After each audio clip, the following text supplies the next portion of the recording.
네, 안녕하세요. 네, 무역영어 1급을 담당하는 최다희 가르치사입니다. 네, 오늘은 첫 수업인데요.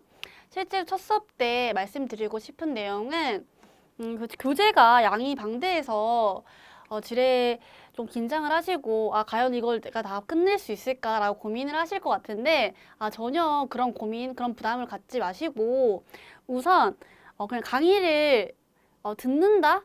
공부를 한다보다 그냥 내가 동영상 틀어놓고 저 강사분이 어떤 얘기를 하는지 듣는다라는 생각으로 따라와 주시면 될 것 같아요. 그래서 최대한 이해 위주의 수업을 하기 위해서 저도 강의를 준비했고요.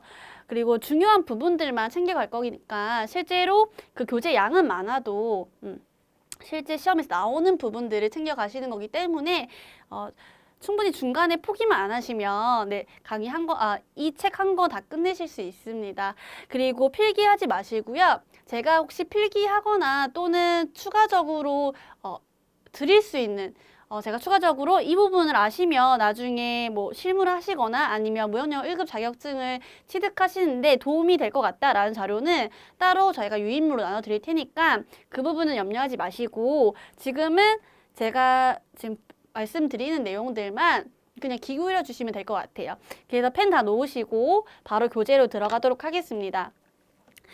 전공자분들은 아시겠지만 무역의 개념에 대해서 가장 먼저 하잖아요. 이제 무역이라는 것은 쉽게 설명해서 실제로 무역이라는 것은 이제 앞으로 B라고 부르는데 이 B는 바이어예요. 그리고 이 S는 셀러를 의미합니다. 이제 바이어와 셀러가 어디에 있어요? 상이한 국가에 소지하는 거예요. 상이한 국가에 소지하는 이제 바이어와 셀러 간의 거래를 말합니다. 이때 무역은 뭐 용역이나 재화, 뭐 서비스 모든 걸 포함하지만 거의 물품을 저희가 다룰 거예요. 물품과 관련된 내용을 다룰 거라는 것도 아시면 될 것 같아요. 그래서 격지자간 다른 국가에 소재하는 구매자와 판매자 사이에 물품 등을 거래하는 것을 무역이다라고 생각을 해주시면 될 것 같아요. 뭐 개념을 외우실 필요는 없고요. 지금도 제가 말씀드린 것처럼 그냥 편하게 들어주세요. 편하게 들어주시면 되고 그래서 이러한 무역은 종류가 다양한데요. 이 무역 종류도 다 외우실 필요는 없어요. 하지만 중요한 부분이 있는데 이러한 무역 종류에서는 다 교재에 나와 있습니다.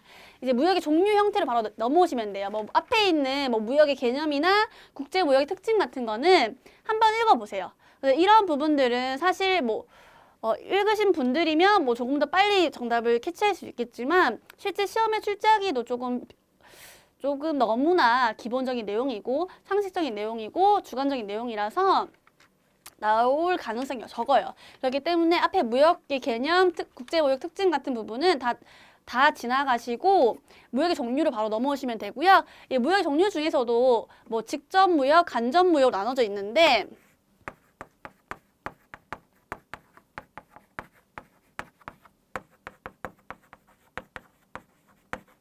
중요한 부분은 간접무역 쪽이에요. 직접 무역은 그냥 수출자와 수입자가 직접 계약을 체결하는 것을 말한다. 그러한 무역을 말한다라고 해서 뭐 통상적인 방식의 이제 무역 형태고요. 간접무역은 직접 수출입 상 간에 이루어지는 게 아니겠죠. 그래서 이 간접무역에 대한 내용으로서 지금 책에 나와 있는 건 통과무역, 중개무역, 개무역, 스위치 무역 이렇게 네 가지 나와 있는데요. 중개무역 사실 발음으로는 구분하기 힘들죠. 앞으로는 아이무역 그리고 여의무역이라고 부를 텐데요. 이 중개무역과 여의무역 이거 두 개의 차이점을 아시는 게 중요해요. 이거는 무역영어 1급뿐만 아니라 무역관련 다른 자격증을 따실 때에도 취득하실 때에도 이거에 대한 차이점을 아시고 가셔야지 나중에 어떠한 과목, 어떠한 자격증을 공부하시든 도움이 많이 되실 것 같아요. 그럼 제가 설명을 드릴게요. 물론 이제 아이무역과 여의무역 영어로 부르는 방식도 달라요. 지금 보시면 아이무역 같은 경우에는 merchandising trade라고 부르고 이제 여의무역 같은 경우에는 intermediate trade라고 불러요. 그래서 이 명칭도 영어로 함께 외워주시는 거예요. 근데 사실 너무 쉬워서 지금 용어가 너무 쉬워서 뭐 둘 중에 하나 뭐만 외우셔도 무방하실 것 같고요. 그리고 영어로도 많이 나와요. 우리 시험이 무역영어 시험이 있기 때문에 이제 뭐 중개무역 이렇게 한글로 나와 있는 경우도 있지만 영어로도 나올 수 있는 점을 꼭 숙지하셔가지고 영어를 한번 지금 저랑 같이 한번 살펴보시고 나중에 이게 헷갈린다, 좀 혼란이 온다라고 하시면 좀 암기까지 해주시면 좋을 것 같고요. 중개무역, 지금 앞에 있는 1번 무역, I 무역 같은 경우에는 중개업자. 우리 쉽게 생각하면은 이제 부동산 중개업자 생각하시면 돼요. 이제 부동산 중개업자, 중개인이라고 하죠. 우리가 중개인이 있지만 실제로 건물주랑 저 세입자랑 이제 실제로 계약의 당사자가 되는 거예요. 즉 뭐가 다르냐면 계약의 주체가 달라요. 이제 1번 I 무역 같은 경우에는 계약 주체가 수출상과 수입상이 있어요. 근데 누가 있다? 제3자인 중개인이 이들을 소개해주고 중개 수수료를 받는 거예요. 중개 수수료. 그래서 여기에서는 제3자가 실제로 이익을 취득하는 제3자의 이익이 지금 1번 I 무역 같은 경우에는 수수료를 받는 거예요. 수수료를 받고 계약 주체로서 활동하지 않아요. 그게 단순히 중개인일 뿐인 거예요. 근데 이제 그거 차이가 있겠죠. 그럼 두 번째 여의무역 같은 경우에는 실제로 이 제3자가 실제로 계약 주체가 되는 거예요. 예를 들면 셀러와 바이어가 있어요. 이거를 좀 지우고 설명을 드릴게요. 이제 셀러랑 바이어가 있는데 여기 제3자가 있는 거예요. 제3자. 이 제3자가 셀러한테는 얘가 바이어가 되는 거예요. 얘가 바이어가 되고 이 제3자가 이 바이어한테는 셀러가 되는 거예요. 즉, 이 거래에서 얘가 계약의 주체가 되는 거죠. 이 거래에서도 얘가 계약의 주체가 되는 거예요. 실질적으로 그 계약된 물품에 대해서 위험을 부담하는 주체예요. 그렇기 때문에 지금 1번의 I무역과 2번의 여의무역의 차이 중에 가장 큰 거는 계약의 실질적인 주체를 하느냐 안 하느냐라는 거고요. 그리고 제3자의 이익 같은 경우는 이제 1번 I무역 같은 경우에는 중개 수수료를 받았지만 지금 여의무역 같은 경우에는 실제로 원래 수출자로부터 사온 다음에 얘가 다시 되파는 거예요. 바이어는 다시 되팔 때 그때 매매 차익을 제3자의 이익으로 보는 거죠. 이러한 차이가 있다라는 거. 그리고 제가 아까 말씀드린 것처럼 계약 주체가 되면 실질적으로 그 물품에 대한 소유권을 이전받게 되는 거죠. 제3자가 이 소유권에 따른 위험도 부담을 하게 되는 거예요. 그래서 뭐 크게 말씀드리면 뭐 세 가지 정도가 되겠네요. 차이점이. 소유권이 이전되냐 안 되냐. 당연히 우리 중개업자 생각해 보세요. 중개업자가 소유권 이전됐다가 다시 받는 거 아니잖아요. 중개만 해주는 거잖아요. 근데 2번 같은 경우 여의무역 같은 경우에는 실질적인 주체가 되기 때문에 이거와 관련된 소유권도 이전받고 위험도 실제로 부담을 하고 있다라고 해서 이러한 차이점을 봐주시면 될 것 같아요. 책에서 보시면 책에는 간략하게 나와 있어요. 이제 멀천다이징 트레이드 같은 경우에는 수출국과 수입국 간에 직접 매매 계약이 체결되지 않고 중개업자가 개입을 해서 계약이 체결된다라고 하는 거예요. 즉 중개업자가 얘들의 계약을 체결하게끔 도와준다, 계약 성사를 도와준다라는 거고, 그 옆에 왼쪽에 보시면 중개무역에 대해서는 합격자 팁 밑에 있는 거 말씀드리는 건데, 지금 I무역 같은 경우에는 중개업자로 소유권이 이전되지 않는다. 그 부분만 별표 한번 해주시겠어요? 별표 안 해주시면 지금 그냥 이해하시면 돼요. 사실 지금 I무역과 여의무역의 설명을 드렸는데 헷갈릴 수 있는데 좀 이 부분 처음 들으시면 헷갈릴 수 있는데 꼭 굳이 암기를 해서 이 부분을 이제 소화하겠다라는 것보다 저는 이해를 해주셨으면 좋겠어요. 자, I 무역 같은 경우에는 그냥 우리 부동산 중개업자 생각하면 되겠다. 그 사람이 실제로 우리 알선을 해주지. 그리고 그거에 따른 수수료를 받지. 하지만 소유권은 나한테 있고 그런 위험도 다 내가 부담하지. 라고 해서 이제 I 무역에 대한 이해를 하셨으면 다 자동적으로 이와 달리 여의 무역은 그와 상반된 입장을 가지고 있기 때문에 하나만 이해를 해주셔도 나머지 것까지 자동적으로 따라가게끔 공부를 해주시면 될 것 같아요. 그래서 인터미디얼 트레이드 같은 경우, 즉 여의 무역 같은 경우에는 설명이 나와 있는데 마지막에 보시면 수출 실적 인정 금액은 수출 금액에서 수입 금액을 공제한 가득액이다라고 나와 있어요. 이거는 대외무역법에서 규정하고 있는 수출 실적 인정 금액인데요. 제가 아까 말씀드린 것처럼 그 제3자는 이익을 어떻게 받는다? 여의 무역일 때는 I 무역과 달리 I 무역은 수수료라면 여의 무역에서는 물품을 사온 다음에 그 팔 때 그 매매 차익을 제3자 이익으로 가져간다라는 거를 설명하고 있는 게 방금 여의 무역의 마지막에 설명하고 있는 내용이에요. 그리고 스위치 무역도 아시면 좋을 텐데요. 스위치 무역 같은 경우는 대금 결제만 제3국에서 하는 걸 말한다라고 하고 있어요. 뭐 이제 수출국과 수입국 간에 뭐 외환 관련된 규제라든지 혹은 뭐 요즘 외국계 회사 많잖아요. 이제 그러한 것 때문에 그러한 이제 거래상 사정 때문에 대금 결제만 제3국에서 이제 요청을 하는 경우가 생길 수 있는데요. 그럴 때는 이러한 무역을 스위치 무역이라고 한다라고 설명을 드리고 싶어요. 자, 그러면 지금까지 간접무역의 네 가지 형태 중에 I 무역, 그리고 여의 무역, 그다음에 스위치 무역, 그리고 통가 무역을 보셔야 되는데 통가 무역은 이제 중개 무역 그 니은 위에 있는 기억이 적혀 있는 내용인데요. 이거 한번 읽어보시면 될 것 같아요. 수출국에 있는 물품이 원래 수입국으로 올 때 제3국에 들렸다 오는 거예요. 통과했다 온다라고 해서 통과무역인데 그렇게 어려운 내용은 아니기 때문에 한번 읽어봐 주시면 되고요. 넘어가시면 이제 기출 문제들이 막 있잖아요. 이제 기출 문제들이 있는데 기출 문제들은 한번 풀어보시고 수업 시간 때는 다루지 않도록 하겠습니다. 자, 그리고 넘어가시면 이제 기타 무역 형태라고 해서 유형 무역 그리고 무형 무역. 이거는 유형 무형으로 이제 나눠지는데요. 그래서 이해하시는데 어려움이 없을 것 같아서 넘어갈게요. 그 다음에 이제 플랜트, 넉다운, 그리고 위탁 판매. 그 다음에 수탁 판매, 제품 판매. 이렇게 나와 있는데요. 이 부분은 좀 살펴보도록 하겠습니다.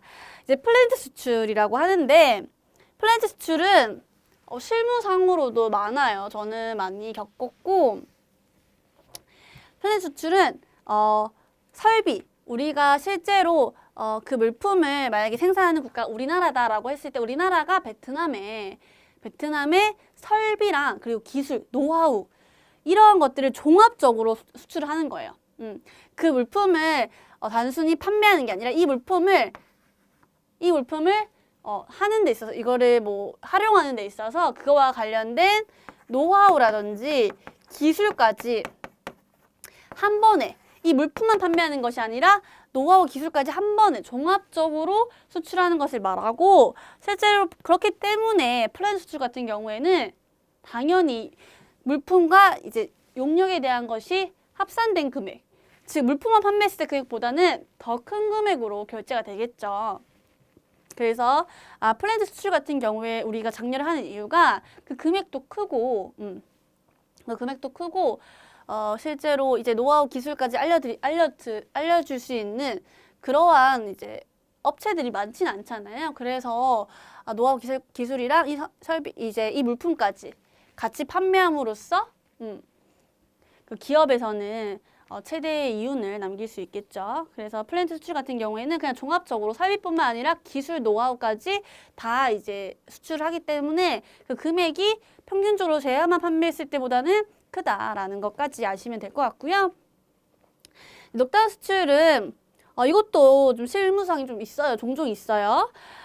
상대국의 현지 공장을 건설하고 자국의 부품을 수출해가지고 그다음에 현지에 직접 조립하여 판매하는 것을 말한다라고 하고 있어요.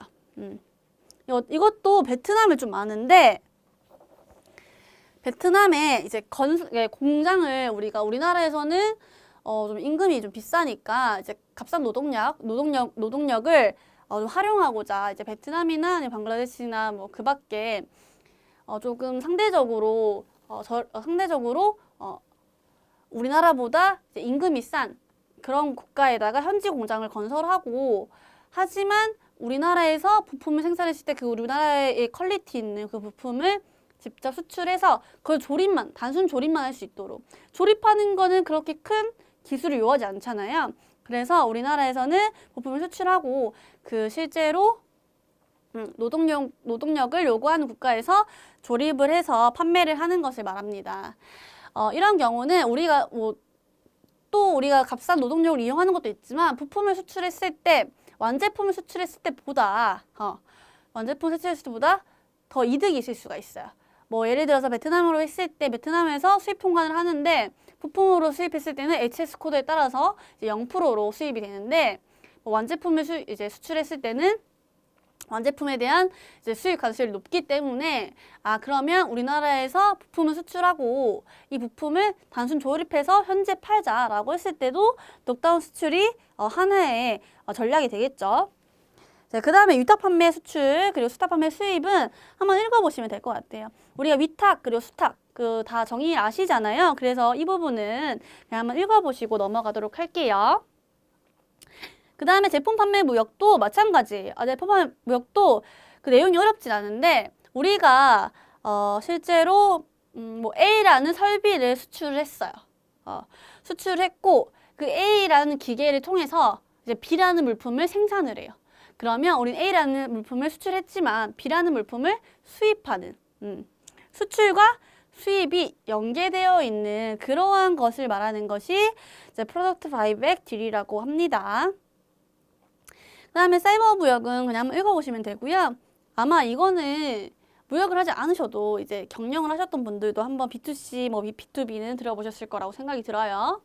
자, 그 다음에 중요한 것은 이제 OEM과 바터 무역에 대한 내용인데요. 이제 OEM 보시면 이제 주문자 상표 부착 수출 방식으로 국제 간 주문 그리고 하청 생산에 의한 무역을 의미한다라고 하는 거예요. 실제로 이제 OEM 방식으로도 많이 하죠. 그래서 그냥 하청. 우리나라에서 뭐 이제 베트남이나 중국에 이제 하청을 주고 OEM 방식으로 제작을 해서 다시 수입을 하거나 아니면 그 현지에서 판매를 하거나 이런 건데 이제 뭐 주문자의 상표를 원래 그 주문자는 한국이라고 하더라도 차이나나 또는 베트남에서 실제로 생산을 해가지고 하청을 해서 생산한 다음에 이러한 것들을 무역하는 것을 말하는 게 OEM 방식의 무역이고요. 바터 무역 같은 경우는 쉽게 말해서 물물교환이라고 생각을 해주시면 될 것 같아요. 그래서 이제 물물교환 또는 여기 보시면 중간에 보시면 물물교환인 바이백과 구상무역 방식이 있다라고 있어요. 그래서 물물교환뿐만 아니라 구상무역 방식도 있다라고 해서 그 영어도 외워주세요. Compensation Trade라는 것도 이제 영어도 알아주셔야 되고요. 이제 구상무역도 마찬가지예요. 그래서 실제로 내가 이러한 물품을 판매를 했어. 그럼 너도 그에 상응하는 물품을 수입해줘. 이게 수출과 수입이 대응을 이루는 것이 이제 바터 무역 같은 거예요. 물물교환도 마찬가지잖아요. 내가 이 분필 줄게. 너는 이 분필에 상응하는 뭐 휴지를 줘, 물병을 줘. 이렇게 하는 것처럼 그러한 단순한 것이 물물교환에 해당하고 이제 구상무역은 그거와 조금 다르게 내가 5,000달러에 수출을 할게. 너도 그 5,000달러에 대해서 뭐 나도 이만큼 돈을 줬으니까 너도 이만큼 나의 물품을 사줘. 라는 것처럼 이제 상호 대응을 하기 위한 거고 이 목적은 첫 번째 잘 나와 있어요. 양국 간의 수출입 균형을 이루고자 하는 것이 그 목적이라고 보시면 될 것 같아요. 그래서 이제 구상무역에서는 동식예설 신용장이나 에스크로우 신용장을 사용하기도 한다라고 해서 이러한 바터 무역에 대한 특수 신용장을 알고 가시는 게 중요해요. 그래서 백투백 일시 이건 영어로 외워주셔야 돼요. 백투백 일시랑 이제 에스크로우 일시라고 하는데 이거는 제가 결제 부분에서 더 자세히 설명드리겠지만 백투백 일시 같은 경우에는 동시에 이제 LC라는 신용장을 오픈을 해서 결제를 하자라는 거고, 에스크로우 신용장 같은 경우에는 이제 에스크로우 계정에서 그 물품의 수출과 수입 관련된 것들을 결제할 수 있게끔 해두는 그런 신용장을 말합니다. 이제 여기까지 보셨고, 합격자 팁에서 제품 판매 무역이라고 나와 있어요. 바이백 트레이드라고 하는데 이것도 영어로 외워주시고 그 내용을 한번 읽어봐 주시면 될 것 같아요. 자, 그 바로 밑에 보시면 기출 체크 나와 있죠. 자, 수출한 설비나 기술에 의해 생산된 제품을 수입하는 무역 거래는 나와 있어요. 문제 풀지는 건데 밑에 보기 보시면 다 영어로 나와 있어요. 그래서 제가 영어를 외우시라고 말씀드린 거예요. 그래서 무역 영어 시험이다 보니까 제가 지금 설명드리는 한국어로 설명을 드리지만 실제로 이때 말하고 있는 무역 용어들은 다 가로치고 영어에서 적혀 있어요. 그래서 영어로 다시 한번 말씀드리고 상기시켜주는 이유가 시험 문제에서 보기가 영어로 나올 수 있다.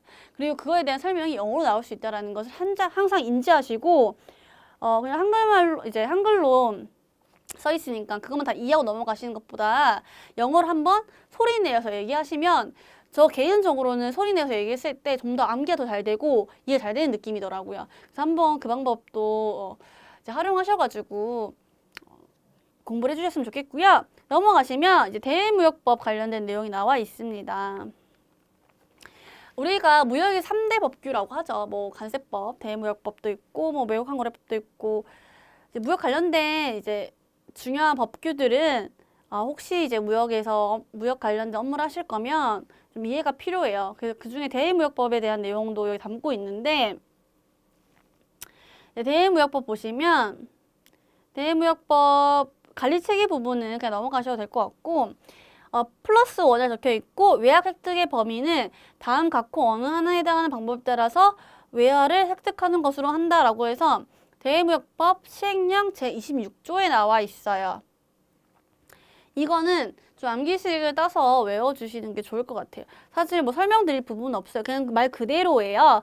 다음 각호, 뭐 수출이나 관광이나 용역 이런 것들을 통해서 외화를 획득하는 것이 외화 획득 범위다. 대무역법 시행령 제26조에서 규정하고 있는 내용이다라는 걸 아셨으면 좋겠어요.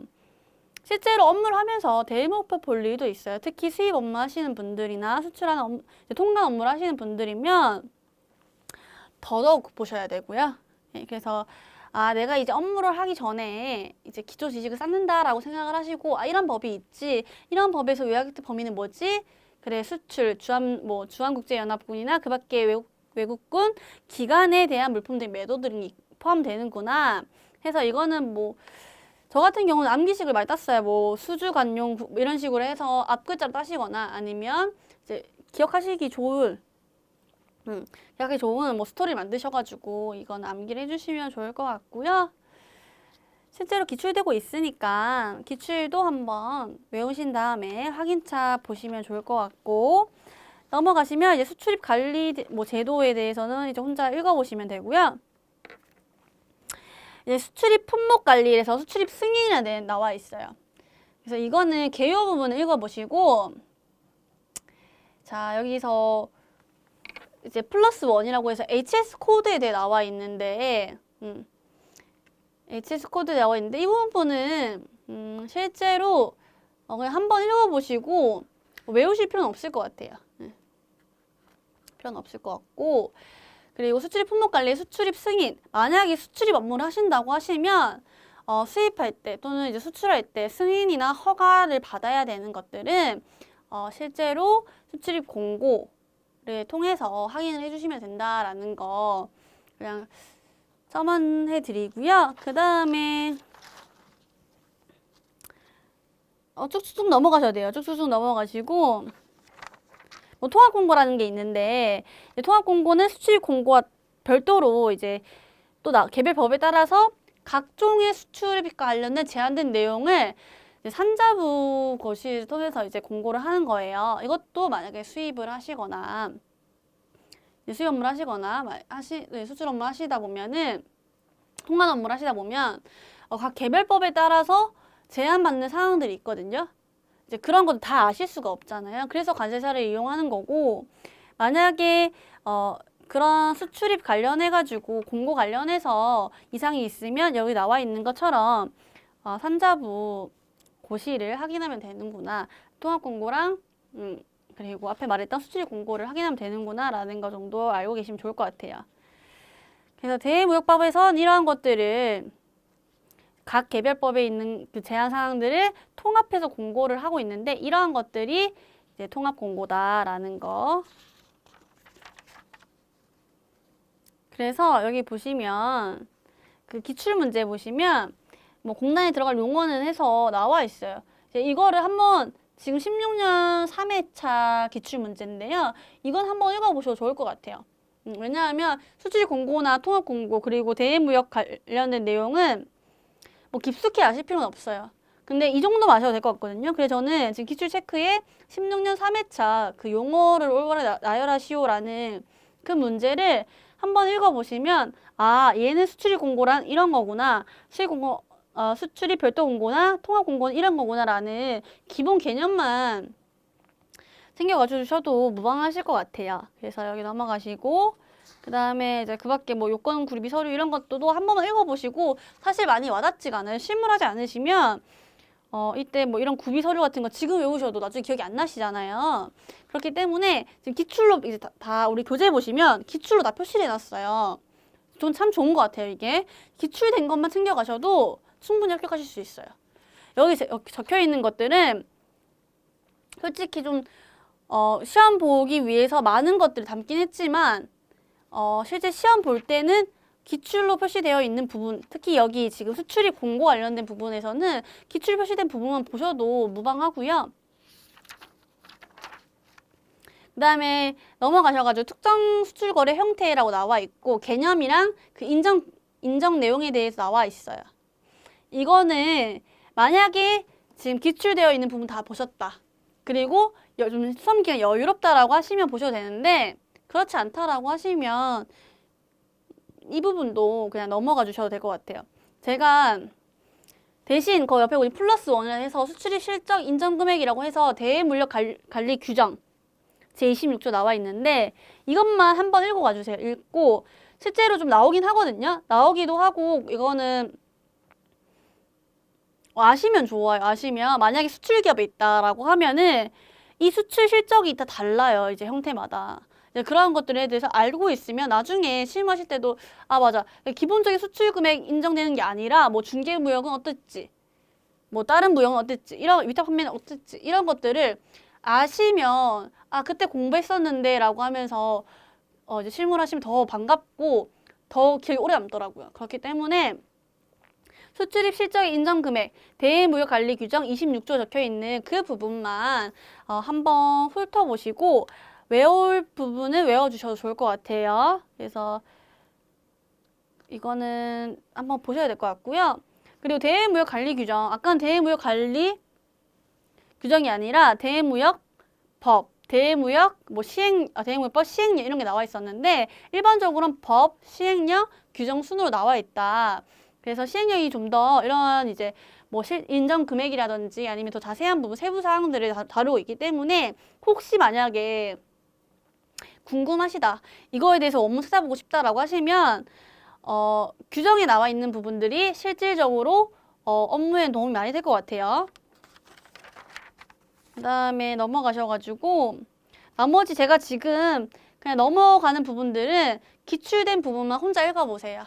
왜냐하면 이런 부분들을 다 하시는 것은 실제로 부담도 되고 저 같은 경우에는 제가 그 OT 시간에도 말씀드린 것처럼 고득점을 맞을 필요가 없는 시험이기 때문에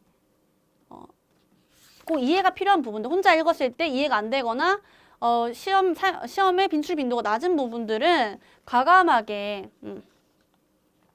넘어가고 이해가 잘 안 되는 부분들을 잘 설명을 드리고 빈도가 높은 부분들을 저는 설명을 하면서 이제 수업을 진행할게요. 그래서 쭉쭉쭉 넘어가시면 돼요. 원래 책 같은 경우에는 앞부분에는 서두에는 그냥 기본적인 내용들이 담는 게 많아요. 그 다음에 넘어가셔서 쭉 넘어오시다 보면 이제 5C, 3C 이렇게 나와 있는 부분이 있어요. 그거 따로 봐주시면 좋을 것 같아요. 3C가 뭐냐? 3C가 거래 조건, 담보 능력, 거래 통화, 그리고 소득 국가, 그리고 이제 이런 것 다 포함해서 한다라는 거. 이것도 그냥 기본적인 상식으로서 알고 계시면 좋을 것 같고요.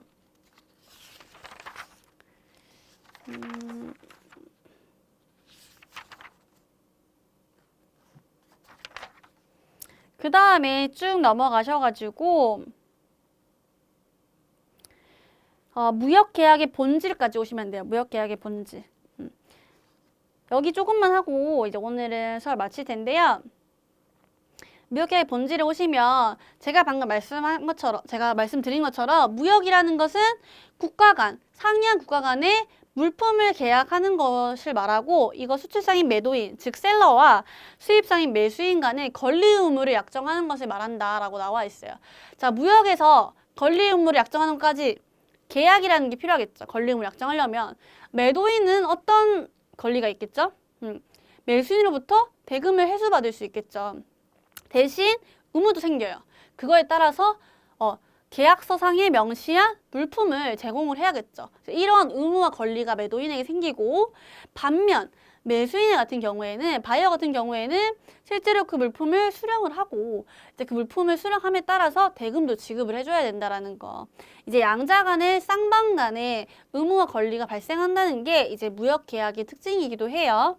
이러한 것들 정도만 기본적으로 이해를 하시면 되고 그 다음에 넘어가셔가지고 정부 간 수출 계약에 나와 있어요. 정부 간 수출 계약이 나온다고 하면 시험에 나온다고 하면 그렇게 어렵게 나오지 않을 거예요. 지금 그 박스 안에 있는 내용만 아시고 그 다음에 기출 체크해서 문장을 풀어보세요. 내용도 어렵지 않고 실제로 여기에서 큰 범위가 벗어나지 않을 것 같아요. 그래서 이 부분을 한번 읽어보시면 될 것 같고요. 그 다음에 주계약, 종속계약 나와 있는데 주계약은 그 물품, 우리가 사실 물품을 수입하고 수출하기 위해서 무역계약이 이루어지잖아요. 그러면 이 물품을 수출자, 셀러가 이거를 바이어한테 보낼 때 이 바이어는 뭘 해줘야 된다고요? 대금을 지급해줘야 되죠. 그러면 자, 이러한 물품과 관련된 뭐 품질이라든지 뭐 수량이라든지 대금 결제 기한이라든지 뭐 운송 보험에 대해서 계약서에 다 적었어요. 자, 이거는 뭐예요? 주계약이에요. 주계약. 주계약은 뭐다? 그 물품. 우리가 그 물품을 사려고 계약을 체결하는 거잖아요. 그 물품에 대한 내용을 주로 하고 있고 이제 그 밖에 뭐 내용들을 다 이제 첨가를 했겠죠. 그러한 계약이 주계약이고 이러한 물품을 사고 팔기 위해서 필요한 게 뭐예요? 우리 운송이 필요하잖아요. 운송. 그리고 보험도 필요하죠. 또 결제도 해야 돼요. 자, 물품 매매 계약을 했지만 이거를 원활하게 이용하기 위해서는 운송, 보험, 결제 관련된 계약을 체결해야 된다. 그래서 이러한 것들은 이 물품 계약이 존재함으로써 종속되는 거잖아요. 그렇기 때문에 이러한 것들은 종속계약이다. 주계약에 수반되는 계약을 종속계약이라고 한다라고 해서 나와 있고요. 그 내용은 제가 지금 설명드린 것만 이해하시면 문제 없을 것 같아요. 그 다음에 환계약이라 나와 있는 부분 보시면 이제 환계약은 뭐 일반적으로 신용장 기설 계약 또는 뭐 계약이 있다라고 해서 신용장 기설 계약에 대해서 매도인과 매입은행 간의 환거래 체결 계약이다라고 나와 있는데 이거는 결제 부분에서 더 자세하게 나누도록 하고요. 넘어가셔도 될 것 같아요. 그래서 오늘은 무역계약의 법적 성질까지만 하고 마치도록 할 건데요. 자, 무역계약의 법적 성질은 무역실무 공부하신 분들이면 정말 지겹게 많이 들으셨을 것 같아요. 그리고 어떠한 다른 무역실무와 관련된 자격증 취득하시더라도 기본 이론에서 다 하세요. 무역계약이라는 것은 격지자 간, 즉 상이한 국가 간에 소재하는 수출상과 수입상 간의 거래이기 때문에 낙선계약, 유상계약, 쌍무계약, 불효식 계약이라는 특징을 가지고 있어요. 낙선계약은 요물계약과는 구별돼요. 뭐 낙선계약과 요물계약에 대해서 잘 모르신다고 하시면 그냥 당사자가 이러한 조건으로 계약을 체결하고 싶어라고 했을 때 승낙, 즉 매도인이 이제 오퍼를 하는 거죠. 매수인에게 이런 물품이 있는데 살래? 라고 이제 청약을 이제 했어요. 오퍼를 했어요. 오퍼를 청약이라고 해요. 청약을 했는데 그때 이 매수인이 승낙을 하는 거예요. 그러면 계약이 체결된다라는 거예요. 낙선 계약은 지금 영어로 적혀져 있는데 영어도 외우시고요. 합의 계약이라고도 하는데 당사자의 이제 청약이 있으면 그거에 따른 승낙이 있으면 청약에 상응하는 승낙이 있는 경우 계약이 성립되는 거. 즉, 이 계약이 성립되기 위해서는 승낙만을 요건으로 하는 거예요. 이게 요물계약과는 차별이 있죠. 아시면 되고 유상계약이다라는 거 그것도 아시면 되고 유상계약은 뭐 아시다시피 무상이 아닌 대가를 지급하는 계약이다라고 생각하시면 될 것 같고 쌍무계약은 제가 아까 전에 무역계약 관련돼서 말씀드린 것처럼 당사자 쌍방이 의무를 부담하는 거예요. 뭐 대금 지급 의무에 상응하는 물품을 제공할 의무를 가지고 있는 것처럼 매도인과 매수인 모두 쌍방의 의무를 가지고 있다라는 거. 그다음에 분료식 계약. 이제 분료식 계약은 실제로 계약을 체결하는 데 있어서 요식성을 요건을 하고 있지 않는 거예요. 그렇기 때문에 뭐 문서와 구두에 의해 명시계약뿐만 아니라 묵시계약도 가능하다. 이때 말하는 묵시계약은 실제로 당사자 간에 뭐 10년간, 20년간 그렇게 수십 년간의 계약이 체결했으면 반드시 청약과 승낙이 있지 않아도 그 관습에 따라서 그 다음 계약도 묵시적이라고 하더라도 일정 요건이 있으면 계약으로 체결한 것을 본다라는 거예요. 실제로는 다 문서로 해요. 국제 매매 계약 있어서는 문서를 남기긴 하는데 그래도 이제 상관습이 어느 정도 이제 당사자 간에 이제 좀 거래선이 두터운 경우, 이제 이들 간의 신뢰 관계가 좀 쌓인 경우에는 뭐 그냥 단순히 물품을 보내고 청약과 승낙이 없지만 그 물품을 보내는 행위에 그냥 대금 지급하는 행위까지 이제 그에 반대 급부로 대금을 지급하고 이러한 뭐 행위에 의해서 따로 계약을 몇 건마다 체결하지 않아도 행위에 의해서 이러한 계약이 성립됐구나라는 것을 당사자 간에 알 수 있다면 그것도 이제 무역계약 특성상에 인정해주고 있다라는 거예요. 그리고 제가 OTC가 말씀드린 것처럼 CISG, 즉 국제물품매매계약에 대한 이제 유엔 협약에서도 책에 나와 있는 것처럼 청약과 승낙은 서면으로 입증될 필요가 없다라는 것처럼 나와 있는데요. CISG가 유명한 이제 공부를 하시면 아시겠지만 무역에 있어서는 반드시 알아야 되는 국제협약이에요. 그러한 국제협약에서 이렇게 나와 있는 것처럼 국제물품매매계약에서는 실제로 요식성을 요건으로 하고 있지 않다. 즉 불요식 계약을 그 특성으로 하고 있다라고 해서 이 네 가지 특징을 챙겨가신다면 지금 옆에 있는 기출문제, 무역계의 법적 성질에 대한 설명으로 옳지 않은 것은 이런 문제들은 그냥 푸시는 거예요. 그냥. 그래서 여기까지 했고요. 다음에는 무역계약의 기본 조건에 대해 살펴보도록 하겠습니다. 기본 조건은 내용이 많지만 이해를 하시고 조금 어떤 부분들에서는 세세한 부분들에서는 좀 암기가 필요한 부분이 있어요. 이제 그렇기 때문에 앞에 첫 강 같은 경우는 이해 위주였다면 두 번째 강의에서는 좀 암기도 같이 할 수 있도록 제가 준비를 하도록 하겠습니다. 네, 오늘도 수고 많으셨습니다.